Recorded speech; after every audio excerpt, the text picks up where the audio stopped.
A lady who's not afraid to know the truth.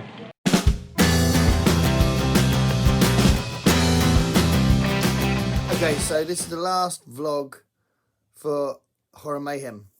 This vlog system has been quite interesting for me, and I'm going to fill in the next bit of the bingo card bit.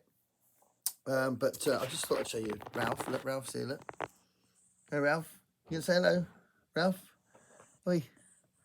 You say hello.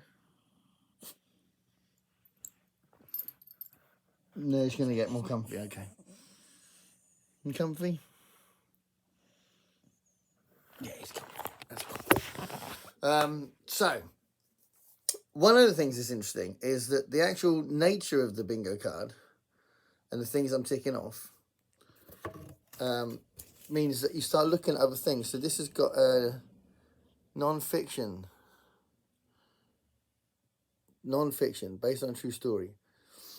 And I wouldn't necessarily sort this out, and I've had this book for a while, but I got this out from the loft, Music and the Horror Film, to have another look at it.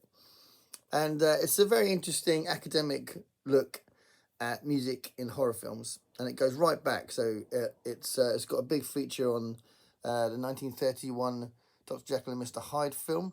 It's got some interesting stuff about Psycho, about Francis Ford Coppola's Dracula, all sorts of stuff. John Carpenter's The Fog, The Shining, loads and loads of different horror films and different aspects of the music in a very academic way. So it looks at it in a lot of detail, and sometimes refers to the actual mechanics of the music in a music theory way. Yeah, it's an interesting read, and it's definitely worth looking at if you're interested in music theory and you're interested in the scores in horror films.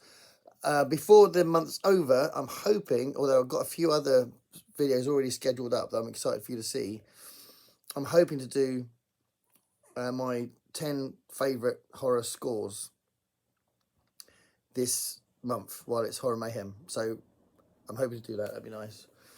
Yeah, I'm going to just read a couple of bits. So, actually, I've just found a part of the book that really does illustrate the book's approach. Jerry Goldsmith's score for The Burbs in 1989 presents further exploitation of tritones via the Lydian mode and minor key harmonies. The main title happens in two parts: a nocturnal scene in which an opening serial shot moves in from the universal logo of the Earth spinning in space to focus onto North America, then the specific community, and finally the actual house at the centre of the narrative. It's such a brilliant film. And then a daytime scene of the same community the following morning. The night sequence is scored in the minor key, and as the camera finally reaches its shot of the mysterious Gothic-styled house, a series of minor chords played on the organ outlines two tritone relationships as the music shifts in unorthodox manner from F minor to E minor. Following this, the scene switches to daylight, and the music likewise switches into an apparently contrastingly major key cue, which is in fact a Lydian cue, and the overly bright melody and manically cheerful pizzicato strings with their constant tritone C sharps against the tonic G acting as the composer's confirmation that all is not well in this apparently idyllic community. Yeah, that's the kind of thing you've got in this book, which I think is really interesting. I was going to try and find a thing about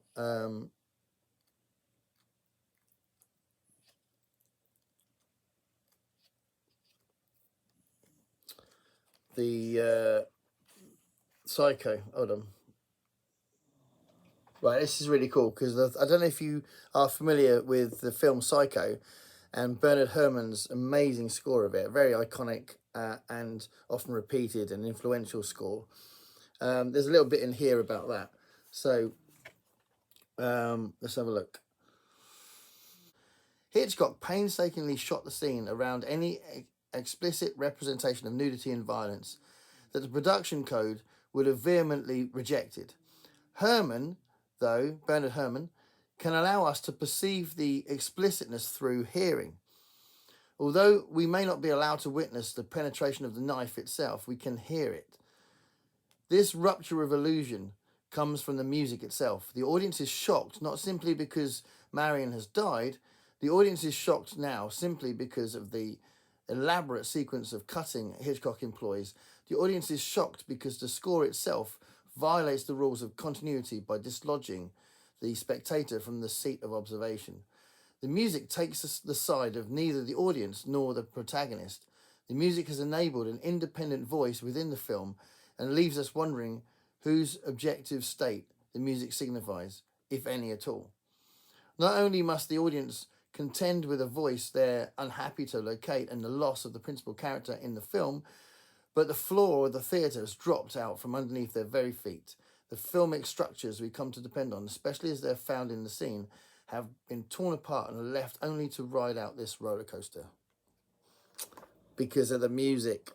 So yeah, it's an interesting and, as I say, very academic look at music in horror films. Okay, so what I'm reading at the moment is Rosemary's Baby, and I'm only that far in, but I'm very much enjoying it. It's written. It's quite an easy read. It's not like overly complex in the way that it's written, but it's good. It's definitely pulling you in, and the characters are interesting, and it's not got that sinister yet, but I know it's going to build up to something horrible. So Rosemary's Baby is my current read for Horror Mayhem. So as far as this goes, what do I do with it? This is the pen. I'm using a different pen because I couldn't find that purple pen I used before, which is a bit annoying. So I'm going to tick off Kidnapping, because Kidnapping was a part of Secret Story by Ramsey Campbell. Non-fiction, because of the music in horror films one. Cryptids, because of the foghorn, which was basis for the Beast from 30,000 Fathoms, and I read that by Ray Bradbury, which is awesome. And what else we got? Anything else? Is there anything else? All right, so that's... Oh, no, and environmental, elemental horror as well, because there's so much character and personality and tone of the sea in those two stories I read. The one based on the one called The Lighthouse by Edgar Allan Poe, and the Foghorn by Ray Bradbury, which is set at the Lighthouse. It's all about the sea, that one, and really in the one called The Lighthouse by Edgar Allan Poe, the sea is almost like an incoming monster. So yeah, that one's down as well. So that's done. So I've now ticked off 1, 2, 3, 4, 5, 6, 7, 8, 9, 10, 11, 12, 13, 14, 15, 16, 17. 17. I wanted to get to 20. I thought it would be a nice achievement to have got to 20. So I'm not like looking at this religiously, but I thought it'd be a nice sense of achievement, because what I've tried to do with this particular month and this event, I've tried to take it on in a bigger way than I have than to any other event before. So most other events I've kind of read maybe 2, 3 novels during the month.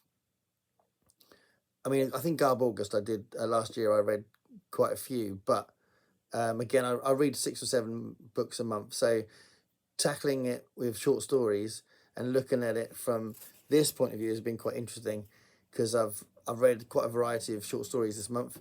So I've had a different approach than what I have often with these events. So it was fun, and because I had this approach with the short stories, I thought that 20 was realistic. There's 36 prompts here. I'm not going to get through 36. I thought 20 would be a nice realistic goal. So we'll see if we can get to that. That means another 3 things to tick off. It'd be nice to read another... I found my Rob Uletsky book, actually, so I could read something for the indie horror thing, and it's usually quite extreme what he writes, so it could be extreme horror as well. I've got something in mind for witches. So yeah, it could be done. It could be done. And actually, this is probably going to lead to evil children, isn't it? And possession as well. I'll probably get possession in there as well. So ultimately, I'm really enjoying this, and this is quite a long entry, I suppose, but I'm just doing a bit of a catch up as well. So this is going to be the last of the horror vlogs for Horror Mayhem. Tell me what you're reading below. Hello. So I've just read, well, I say heard an audiobook version of a classic short story from 1892 called Yellow Wallpaper. So this is prompted by the live stream that Greg and Alan did last night, because they were talking about it with Pat, and it came up in conversation, and I'd already heard lots of people talk about it, so I was keen to read it, and then I thought, oh, well, actually I'll find an audiobook version, because there's an audio version on YouTube, and it's originally written by Charlotte Perkins Gilman, and it's a really interesting story. So it's about someone deteriorating into a psychosis based around a kind of a paranoia. There's a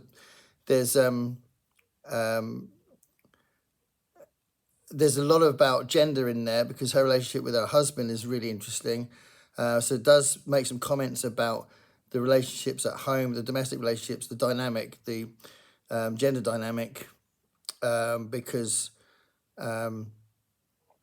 he's certainly dominant in the relationship, and her deterioration is very much a kind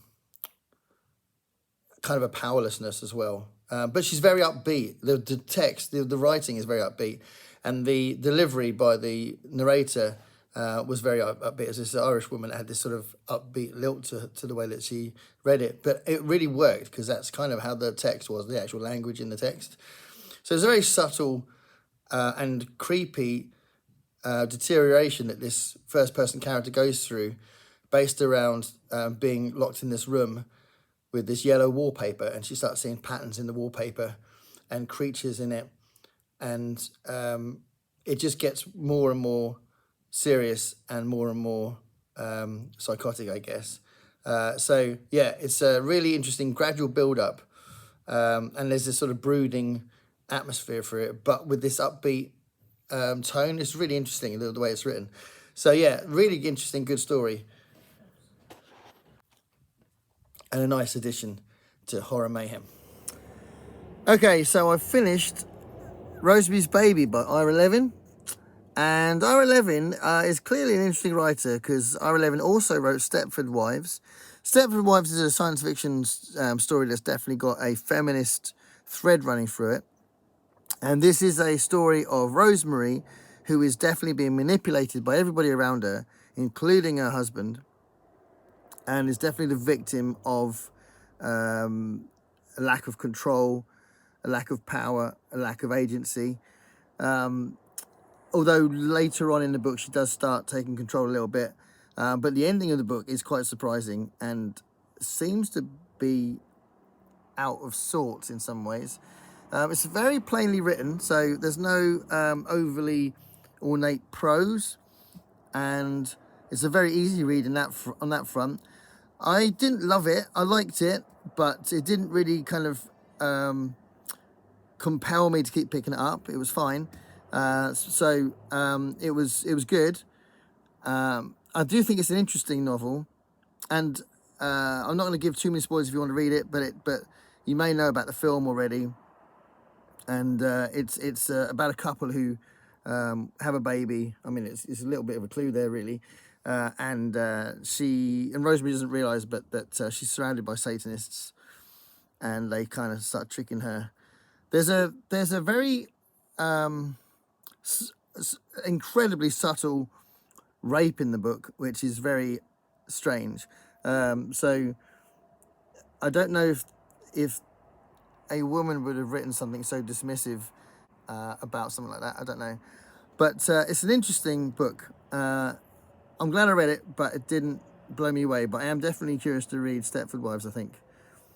So, yeah. Rosemary's Baby. Okay, so this is the last bit of the last vlog for Horror Mayhem. So, we're not right at the end of the month yet, but I'm just going to tell you what I'm going to read, and then I have decided I am still going to do a monthly wrap-up, even though I've done these gradual videos. So they're a lot more detailed than I would normally do during the month. But I quite like the idea of doing what I normally do in monthly wrap-ups, talk about what's been on the channel, but also discuss how I've found the vlog thing. And then you could say in the comments whether you like the vlog thing or waited for just my normal output. But I was going to talk about what I'm going to read for the next few days, or at least what I could read. Before I do that, though, Carrie's been mentioned quite a lot recently on people's live streams, and there's a few people that are friends on BookTube that have just read it. So I want to say how cool this cover is. I absolutely love this cover of Carrie. How brilliant is that? I love this kind of edition of the Stephen King books, and I think I might, with the old stuff, gradually replace whatever I've got of the old ones to that kind of edition. Those... Are they Target? Is it Target? No, the New English Library. The New English Library ones. Yeah, I love that cover. It's well good. But I wanted to say that I could definitely read some. So, these books here that I got, that I started the Horror Mayhem with.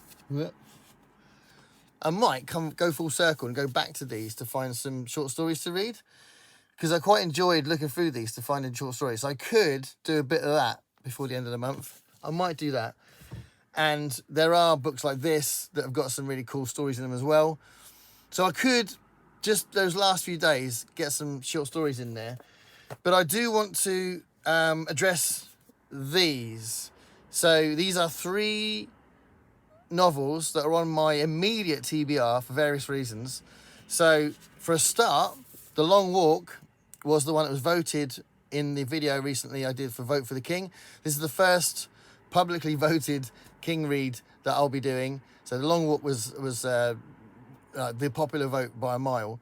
So I'm going to read this. So this is something I could read next. I'm really, really keen to read it. So it could be The Long Walk that I read next, and obviously it does fit into the horror thing anyway. Also, this is the next part of my Ray Bradbury deep dive, and I'm loving doing that. So I could definitely read Fahrenheit 451. Again, a kind of dystopian horror thing. So yeah, absolutely could read that next. I've been reading bits of Golden Apples of the Sun because I'm kind of reading those two together. But yeah, that's definitely on my immediate TBR as well. And then one other one, which is a novel that I'm definitely going to consider as my next book, because I really want to read it. And that's Troy Trollope's The Forsaken Boy, which is a werewolf story, hence the full moon. Yeah, those 3 novels are things that I really, really am keen to go to now. And I feel like I've read quite a lot for the Horror Mayhem thing. So once I've looked at all 4 videos, I'll see what I have read, and I'll talk about it in the monthly wrap-up. But yeah, either Fahrenheit 451, The Forsaken Boy, or The Long Walk are novels I want to get back to. And I might even squeeze in a story from Nightmares and Dreamscapes as well. But yeah, we've still got a few days left, and I really would love to get a novel in before June starts, because June is going to be my return to science fiction, and June on the Range, westerns. So you might have seen that video already. So this is Bearded Theory in Derbyshire, and we arrived here last night, and it was dry, but it had been raining for a few days, and the whole area of parking was all waterlogged and like little ponds. So we tried to park and we got stuck, and we had to get towed out of the car park. And that was after being told the accreditation area had been shut, so we couldn't get our wristbands. So we weren't allowed on site. So it was a funny start to the festival, but it's really sunny this morning. It's a really lovely day. It's like blazing hot sun, so hopefully it'll stay like this today. And the ground can get even drier, and we can have a chilled time. So, we've just been around the festival. I'm not going to do a big commentary for the whole festival. This probably is going to be the last one I do here, but just something for the people who watch our live stream, me and Dave's live stream. We've got Towergate Jaffa Cakes. So Jaffa Cakes are famously normally done by McVitie's. They're like the big company that do Jaffa Cakes, and we've got Towergate Jaffa Cakes, and they're really nice. Towergates do loads of like cheaper biscuits, and these are cheaper Jaffa Cakes, but they taste awesome. So if you are tempted, what have we just? Oh, maybe I'll wait till I open these ones. Okay. Anyway, they taste really, really nice. Anyway, Towergate Jaffa Cakes. But also, we went around the site, and on the main stage there was a really cool band called Prima Queen. So watched them for a bit, and then we went round, and there was some good stuff playing on all the stages. There's loads of stages. There was a really cool band playing in the Maui stage. That was cool. But then we went into something else, T-Tent, which is where we're playing on Sunday, and saw lots of friends, and a friend of mine who runs a bookshop, an online bookshop, and he sells books in the T-Tent. He just went up to me and says, "This is a gift." So Chuck Palahniuk's book Rant. So I've got some of his books, but I haven't got this one, so I'm very chuffed to have this. And he said he wanted me to read it. So Rant is the oral history of one Buster Rant Casey, in which an assortment of friends, enemies, detractors, lovers and relations have their say on the man who may or may not be the most efficient serial killer of our time. It's a darkly glittering anti-hero whose recreational drug of choice is rabies, and whose own personal Viagra is the venom of a black widow spider. Who's got rabies? The character in here. So yeah, he says it's completely mental. So yeah, Rant by Chuck Palahniuk.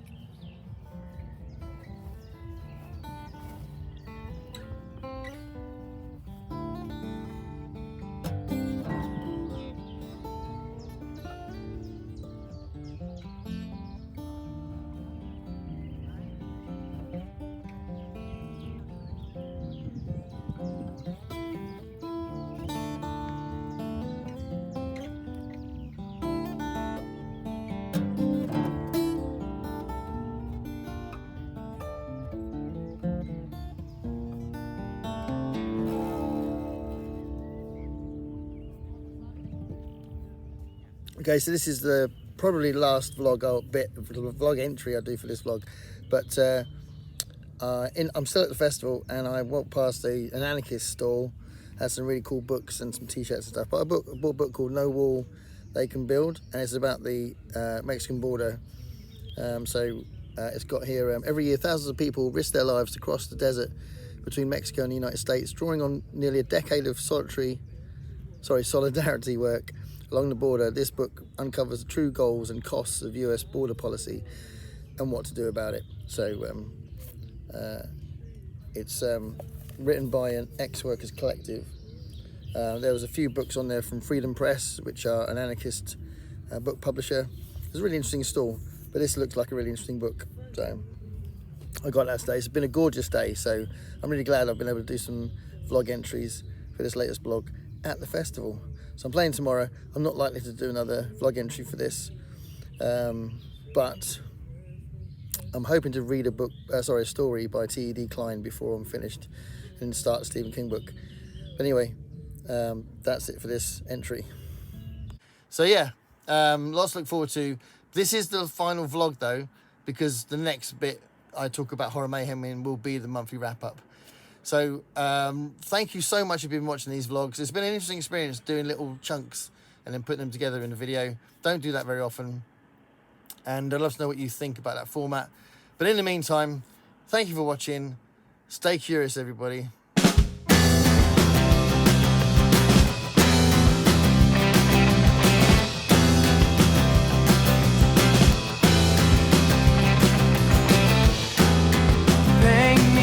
Picture of what it's like to be